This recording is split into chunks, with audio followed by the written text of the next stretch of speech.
Yes, there was an exhortation to pray. We should pray without ceasing.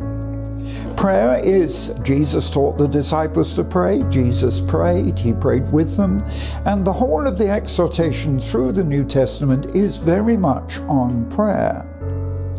But the interesting thing is that if you look, if I turn you, for example, to Mark's Gospel, and I'm particularly looking at chapter 11 of Mark, and here what you find is this, that Jesus is coming out of the city of Jerusalem, and something happened.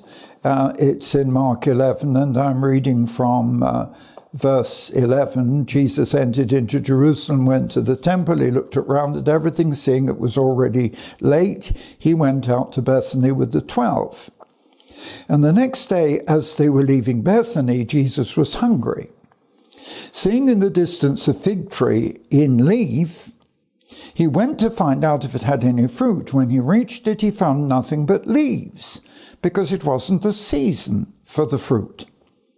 And he spoke to the fig tree and cursed it, saying, "No man shall eat of the fruit from this tree ever again."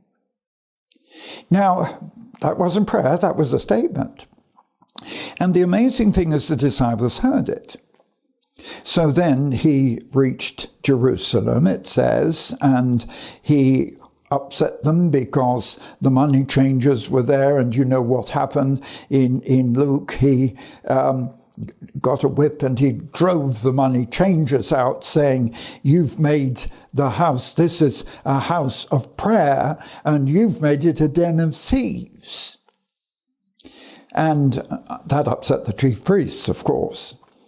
But when the evening was come that day, they went out of the city, and they went back up onto the Mount of Olives. I would assume they're on their way to Bethany. But the following morning, as they went along, they saw that same fig tree withered from the roots. And Peter remembered and said to Jesus, "Master, look, the fig tree that you cursed is already dead." And the reply of Jesus was very simple: have faith in God. Because I tell you that if anyone will look to this mountain and command the mountain to be cast into the sea, and does not doubt in his heart, but believes that what he says will happen, it will be done.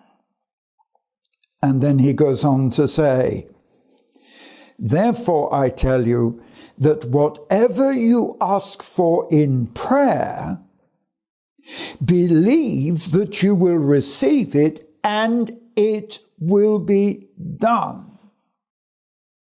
And then, of course, he says, "And if you are praying, if you could hold anything against anybody else, then forgive." But what I'm pointing out is this, that here is very specific prayer.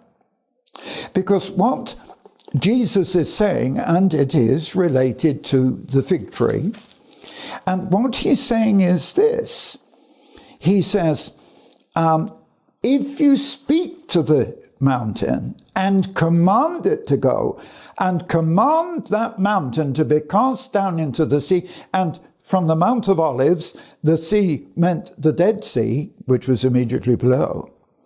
But if you say it and you don't doubt, but you believe what you say, now that's a challenge. Jesus says it will happen. And I've actually seen this many times in my life, that it will happen. But because he's linking this to prayer, he goes on to say in verse 24, "Therefore I tell you that whatever you ask for in prayer, if you believe in your heart that you will receive it, it will be done." So Jesus is linking exactly the same thing into prayer. That prayer has to become something that comes out of your heart in faith. Now, of course, there are other kinds of prayer. There's the simple requests and the pleas. But I'm looking at the kind of prayer that I need and the kind of prayer that I use in my ministry.